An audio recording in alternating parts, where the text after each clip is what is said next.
பயணிகளின் கவனத்திற்கு தற்போது உள்ள வந்தே பாரத் ரயில்கள் எல்லாம் சிட்டிங் வசதி கொண்ட பகல் நேர ரயில்களாகவே இருக்கின்றன. ரயில்வே நிர்வாகம் படுக்கை வசதியுடன் கூடிய வந்தே பாரத் ரயில் உருவாக்க முடிவு செய்து அதை தற்போது தயார் செய்துவிட்டது. வரும் ஆகஸ்ட் 15ஆம் தேதி முதல் இந்த ரயிலின் சோதனை ஓட்டம் துவங்கும் என எதிர்பார்க்கப்படுகிறது.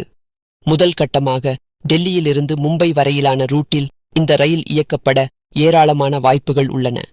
படுக்கை வசதியுடன் கூடிய வந்தே பாரத் ரயிலில் மொத்தம் 16 பெட்டிகள் இருக்கும்.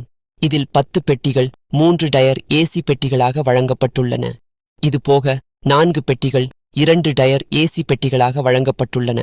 ஒரு பெட்டி மட்டும் முதல் வகுப்பு பெட்டியாக இணைக்கப்பட்டுள்ளது. ஒரு பெட்டியை சிட்டிங் மற்றும் லக்கேஜ் ரேக் பயன்பாட்டிற்காக உபயோகம் செய்யும் வகையில் இணைத்துள்ளார்கள். என்னதான் படுக்கை வசதி கொண்ட ரயிலாக இருந்தாலும் இதில் சிட்டிங் மட்டும் உள்ள ஆப்ஷனும் இருக்கும். முதல் கட்டமாக இந்த ரயில் பயன்பாட்டிற்கு வரும்போது 130 கிலோமீட்டர் வேகத்தில் இயக்கப்படும் என தெரிவிக்கப்பட்டுள்ளது. பின்னர் இது படிப்படியாக வேகம் உயர்த்தப்பட்டு 160 கிலோமீட்டர் வேகமாக மாற்றப்பட்டு அதன் பின்னும் அடுத்தடுத்து வேகம் உயர்த்தப்பட்டு 220 கிலோமீட்டர் வேகத்தில் இந்த ரயில் பயணிக்கும் வகையில் உருவாக்கப்படும் என தெரிகிறது.